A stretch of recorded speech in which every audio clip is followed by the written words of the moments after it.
ये टीवी वाले भाई पिक्चर चालू करो बे। तो चुनाव आयोग फिर बीजेपी के पक्ष में काम कर रहा है या उनके खिलाफ?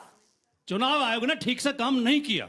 अच्छा, किसी के पक्ष में नहीं है। हम भी संतुष्ट नहीं है, बीजेपी भी संतुष्ट नहीं है। हाँ, मतलब निष्पक्ष हो हमारा गया। आरोप सही सिद्ध हो रहा है। मतलब काम में कमी रह गई लेकिन निष्पक्ष नहीं है। कर रहा है।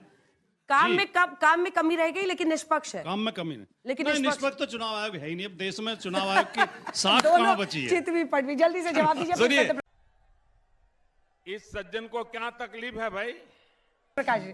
पहली बात बता दूं, तीसरा लड़का नहीं है, वो योगी आदित्यनाथ जी एक हैं। साल बड़े गोरक्ष योगी जी से, पीठाधीश्वर हैं। अखिलेश जी से एक साल बड़े हैं। बीच बीच मत बोलिए। नहीं तो फिर आप ऐसे गलत बयान क्यों करते? अब बता, अखिलेश जी से एक साल बड़े हैं। सुनिए सुनिए सुनिए, बता रहा हूं। तो या तो दोनों लड़के हैं या दोनों बुड्ढे हैं। भाई साहब सुनिए, भाई एक ही साल का तो अंतर है उम्र में। अखिलेश जी 52 के हैं, वो 53 के हैं। वो धर्म की पीठ पर बैठे हुए हैं। वो अपने बाप के दम पे नहीं आए हैं। वो अपने बाप के दम पे नहीं बने थे, पिताजी को छोड़ के बने थे, अपने दम पे आके बने हैं। और सुनिए, धर्म की बात भी है तो हमारे यहां कहा गया है कि यह धर्म वृद्धेषु न वयः समीक्षते। जो धर्म में बढ़ा हुआ होता है उसके बारे में ये इस बात का आयु का मायला बाबू भैया से डायरेक्ट बाबू, तेरा तो गेम बजाना पड़ेगा। विचार नहीं किया जाता है। कुमार संभवम में बिल्कुल लिखा है कि 9 वर्ष की पार्वती जी जब जाती थी पूजा करने तो तमाम ऋषि मुनि उनका दर्शन करने आते थे। तो पूछा जाता है कि 9 साल की बच्ची में ऐसा क्या है, तो उन्होंने कहा यह धर्म वृद्धेषु न वयः समीक्षते। ये होता है। जब वहां भारती जी प्रवचन करती थी तो राजमाता सिंधिया ने भी उनके पैर छू लिए थे। इसलिए आप समझदार व्यक्ति हैं, आप ऐसा मत करिए। मैं दूसरी बात करना चाहता हूं। छोटा सा अभी नहीं, छोटा नहीं, छोटा एक सिर्फ जवाब। तू समझा? हाँ। नहीं, तू समझा नहीं। राहुल सही या अखिलेश सही, ये दोनों नहीं बोल पाएंगे क्योंकि दोनों को अपनी अपनी देखिए वो केरल से कैसे भाग गए। देखिए मुझे केरल से भाग गए, बंगाल से भाग गए, जहां उनका वोट चोरी हुआ वहां से भाग गए। दोनों की जानते हैं हकीकत क्या है? दोनों के दिल में तो है कि चुनाव आयोग सही, मगर क्या करें, एक दूसरे को भी गलत नहीं बोलना है। तो एक लाइन में इन दोनों के रिलेशन को कहना चाहूंगा जो बोलने की कोशिश कर रहे हैं कि शाम तक सुबह की नजरों से उतर जाते हैं, इस कदर समझौतों पे जीते हैं कि जमीर ही मर जाते हैं। चलो पहले 2 लाइन इनके लिए बोल ही दूं। हाँ, हमारी ये शायरी कीजिए। क्या बोला? क्या बोला? साले का खोपड़ी तोड़ साले। अख पर पट्टी रहे और अकल पर ताला रहे, अपने साहे वक्त का यूं मर्तबा आला रहे, देखने को दे इन्हें अल्लाह कंप्यूटर की आंख और सोचने को कोई बाबा बाल्टी वाला रहे। अब मैं उस बात का जवाब दे दूं। सुधांशु जी कृपया आपने कहा देखिए सुधांशु जी बहुत शालीन, सत्य प्रकाश जी को भी बोलना है। बहुत शालीन प्रवक्ता, मैं इनका बहुत सम्मान करता हूं, लेकिन मुझे खराब लगा जब जवाब देते देते बाप तक पहुंच गए। अगर अखिलेश यादव बाप की वजह से है तो माननीय अजय सिंह बिष्ट भी अपने चाचा उनकी वजह से है, कृपाल सिंह बिष्ट की वजह से। अजय सिंह बिष्ट के चाचा कृपाल सिंह बिष्ट अगर गोरखपीठ के महंत ना होते तो उत्तराखंड से आके अजय सिंह बिष्ट भी महंत ना बनते। आप बात मत खुलवाइए। अब सुनिए जो पूरी दफन है जो बात, अब उस बात को मत अभी छेड़िए। टॉपिक पर अब इलेक्टोरल लॉस की बात है। देखिए सुनिए, सुधांशु भाई आपने काफी बोला, पर सुनिए अब उन्होंने बोला तो जवाब सुनना होगा। नेक्स्ट टर्न में बोलिए। अब जाके इलेक्टोरल रोल्स पे देखिए, योगी आदित्यनाथ जी के पिता का नाम क्या लिखा हुआ है और अखिलेश यादव जी के पिता का नाम क्या लिखा हुआ है? योगी बोलने दे, तकलीफ हुआ है बेचारे को। बोल। आदित्यनाथ जी ने अपने पिता का नाम नहीं लिखा है, क्योंकि उन्होंने जब दीक्षा ग्रहण कर ली तो उन्होंने अपने गुरु का नाम लिखा है, महंत वैद्यनाथ का नाम लिखा हुआ। पूरी बात पता होनी चाहिए, उसके बाद प्लीज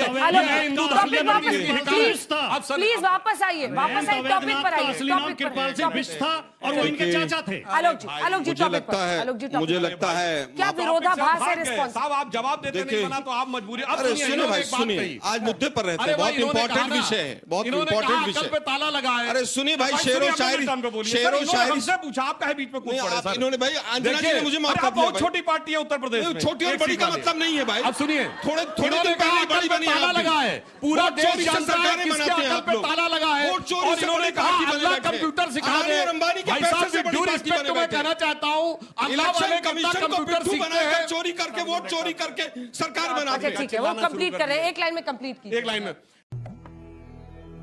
जिस राह पे तुम चल रहे हो बेटा, एक दिन बुरी तरह फंसोगे। उस दिन मुझे याद करना मैं पहुंच जाऊंगा। इन्होंने कहा अल्लाह कंप्यूटर सिखा दे।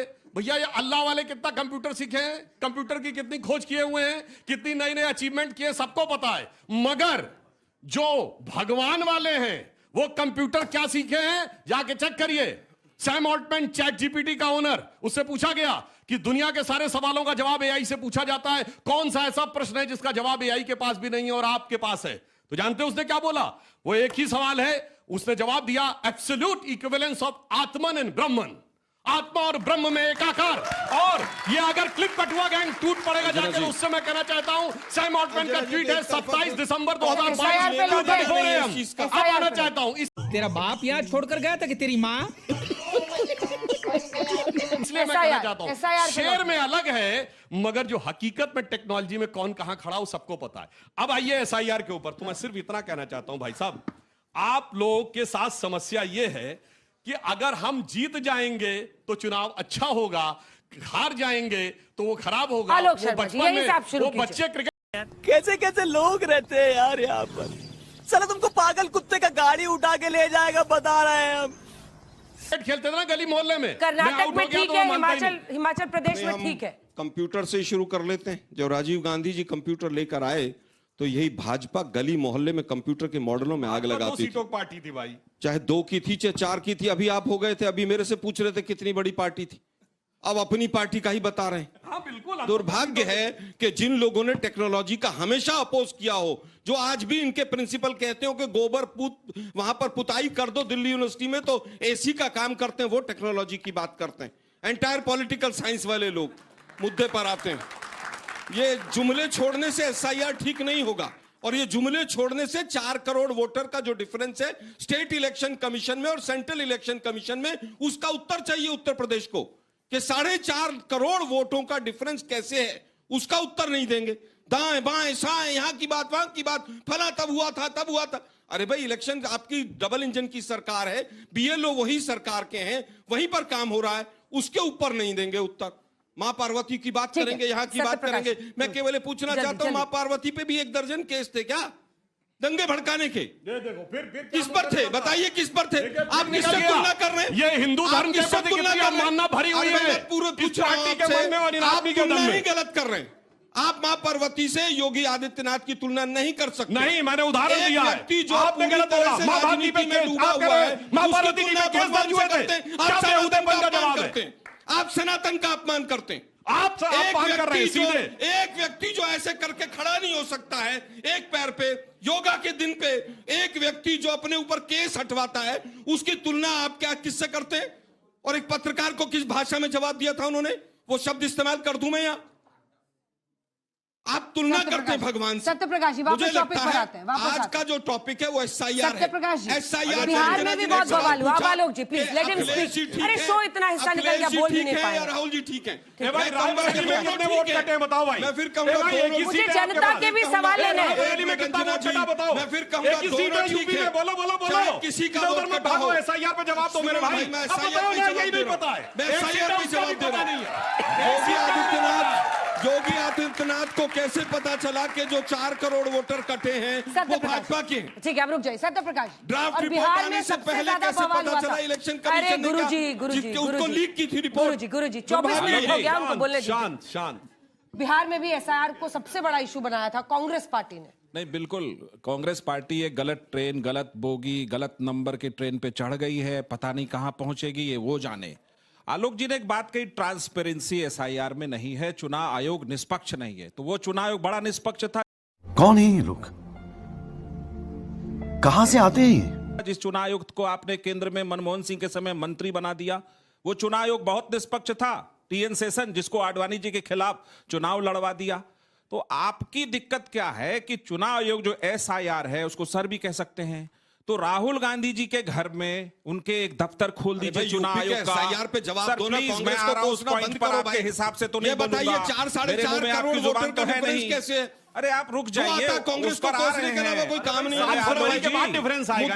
आलोकित करेंगे, आपको आलोकित करेंगे, आप धैर्य रखिए। राहुल गांधी जी से आप आलोकित नहीं होंगे, ये मुझे पूरा भरोसा है। जो संगत बिहार में आपने पकड़े हैं वो गड्ढे में ही जाएगा। मिलाइए नहीं सर, ऐसे मत करिए ना। आप बोल रहे थे तो मैं नहीं बोल रहा था। 2003 में सुनिए, बोलने के लिए कुछ अरे है नहीं रुकिए, दोनों के पास। 2003 में मनमोहन सिंह जी की केंद्र में सरकार थी, बिहार में एसआईआर 1 महीने में कंप्लीट हो गया, जबकि ऐसी कोई अत्याधुनिक उस समय तकनीक भी नहीं थी। उस समय ये कांग्रेस पार्टी बड़ी खुश थी और सरकार भी बना, नीतीश कुमार जी की सरकार बनी, केंद्र में मनमोहन सिंह जी की सरकार हुई।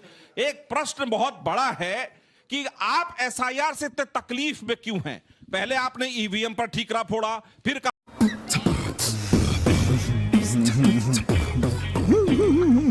वोटर लिस्ट ही मत बनाओ। सवाल यह है कि सुप्रीम कोर्ट गए आप, वहां आपको कोई राहत नहीं मिली। अभी भी सुप्रीम कोर्ट में बहस जारी है एसआईआर पर।